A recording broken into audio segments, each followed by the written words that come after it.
اعوذ باللہ من الشیطان الرجیم بسم اللہ الرحمن الرحیم السلام علیکم ورحمۃ اللہ وبرکاتہ۔ امید ہے آپ سب ایمان اور صحت کی بہترین حالت میں ہوں گے۔ اللہ پاک سب کو ایمان اور صحت کی بہترین حالت میں رکھے، آمین ثم آمین۔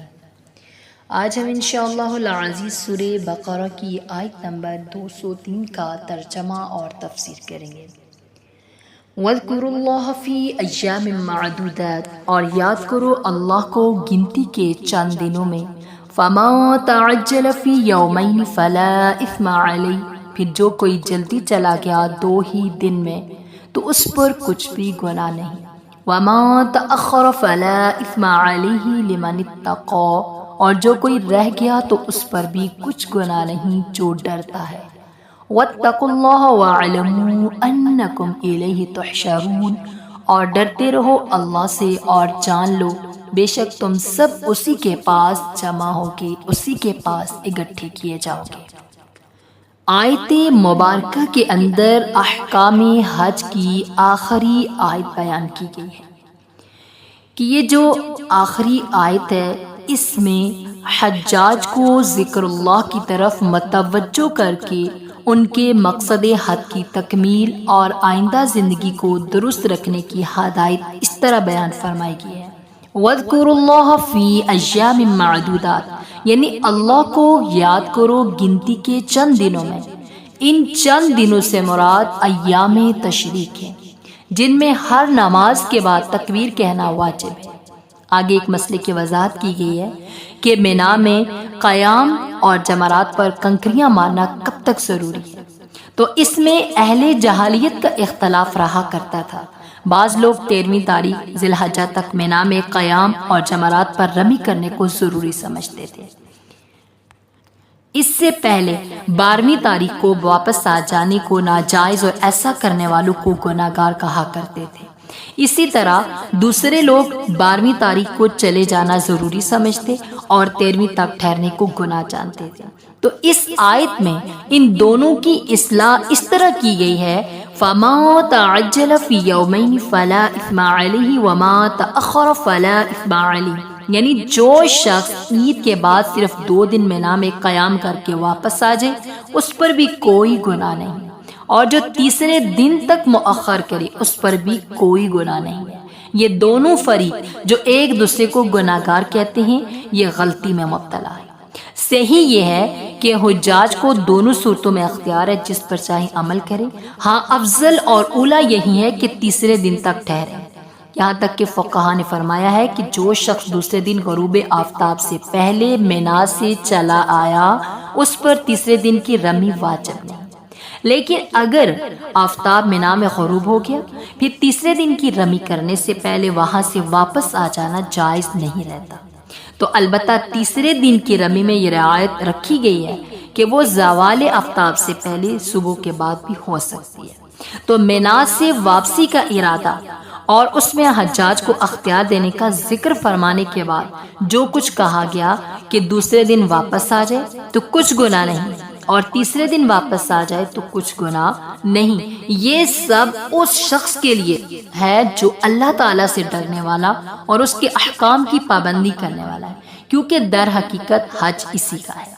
جیسے کہ قرآن میں دوسری جگہ ارشاد ہے، انما یتقبل اللہ من المتقین، یعنی اللہ تعالیٰ عبادت انہی کی قبول کرتا ہے جو اللہ تعالیٰ سے ڈرنے والے اور اطاعت شعار بندے ہیں۔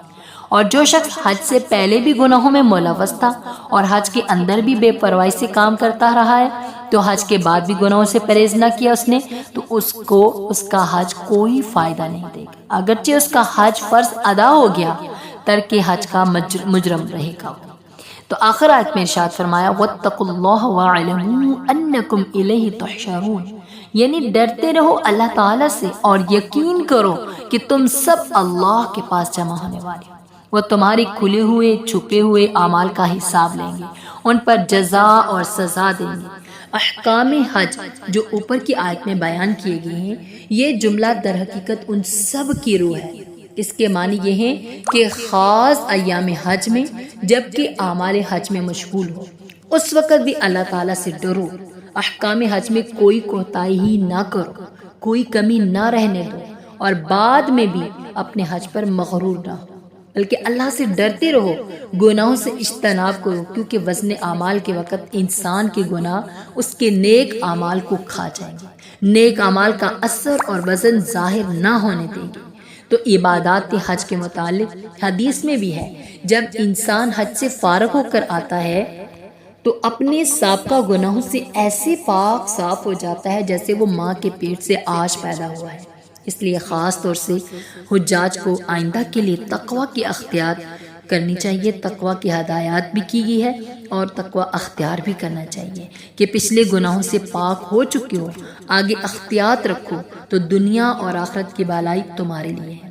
ورنہ جو شخص حج کے بعد بھی پھر گناہوں میں مبتلا ہو گیا تو پچھلے گناہوں کی معافی اس کو کوئی خاص کام نہیں آئے گی، بلکہ علماء نے فرمایا ہے کہ حج مقبول کی علامت یہ ہے اپنے حج سے اس طرح واپس آئے کہ اس کا دل دنیا کی محبت سے فارغ اور آخرت کی طرف راغب ہو۔ ایسے شخص کا حج مقبول اور گناہ معاف ہے اور دعا اس کی مقبول ہے۔ دوران حج میں جگہ جگہ انسان اللہ تعالیٰ سے اطاعت فرما برداری کا معاہدہ اس کے بیت کے سامنے کرتا ہے۔ اگر حج کرنے والے اس کا دھیان رکھیں تو اس معاہدے کے پورا کرنے کا آئندہ اہتمام میسر آ سکتا ہے۔ ایک بزرگ فرماتے ہیں کہ میں حج سے واپس آیا تو اتفاقاً میرے دل میں ایک گناہ کا وسوسہ پیدا ہوا۔ مجھے غیب سے ایک آواز آئی، کیا تو نے حج نہیں کیا؟ کیا تو نے حج نہیں کیا؟ یہ آواز میرے اور اس گناہ کے درمیان ایک دیوار بن گئی۔ اللہ نے مجھے محفوظ فرما دیا۔ ایک بزرگ کہتے ہیں کہ میرا بھی یہ حال تھا کہ ہمیشہ اپنے سر پر ایک نور کا مشاہدہ کیا کرتا تھا، تو وہ حج کو گئے اور فارغ ہو کر واپس آئے تو یہ کیفیت بجائے بڑھنے کے بالکل سلب ہو گئی، ختم ہو گئی۔ تو وہ کہنے لگے اپنے مرشد سے کہ انہوں نے فرمایا کہ حج سے پہلے تمہارے اندر تو تواضع تھی، انکساری تھی، اپنے آپ کو گناہگار سمجھ کر اللہ کے سامنے الہا و زاری کرتے تھے، تو حج کے بعد تم اپنے آپ کو نیک اور بزرگ سمجھنے لگے، اس لیے یہ حج ہی تمہارے لیے غرور کا سبب بن گیا، اسی وجہ سے یہ کیفیت زائل ہو گئی۔ تو احکام حج کے ختم پر تقوی کی تاکید میں ایک راز یہ بھی ہے کہ حج ایک بڑی عبادت ہے۔ اس کے ادا کرنے کے بعد شیطان عموماً انسان کے دل میں اپنی بڑائی اور بزرگی کا خیال ڈالتا ہے، جو اس کے تمام عمل کو بیکار کر دینے والا ہے، ختم کر دینے والا ہے، ضائع کر دینے والا ہے۔ اس لیے خاتمہ کلام میں فرمایا کہ جس طرح حج سے پہلے اور حج کے اندر اللہ سے ڈرنا اور اس کی اطاعت لازم ہے، اسی طرح حج کے بعد اس سے زیادہ اللہ تعالیٰ سے ڈرنے اور گناہوں سے پرہیز کرنے کا اہتمام کرتے رہو کہ کہیں یہ جو آپ نے عبادت کی ہیں، جو آپ نے اعمال کیے ہیں، یہ آپ کے اعمال ضائع نہ ہو جائے۔ اللہ پاک سے دعا ہے اللہ پاک ہمیں استقامت عطا فرمائے اور ہم نے جو سنا اور جو میں نے بتایا ہم سب کو اس پر عمل کرنے کی اور دوسروں تک پہنچانے کی توفیق عطا فرمائے۔ وآخر دعوانا ان الحمد للہ رب العالمین، آمین ثم آمین۔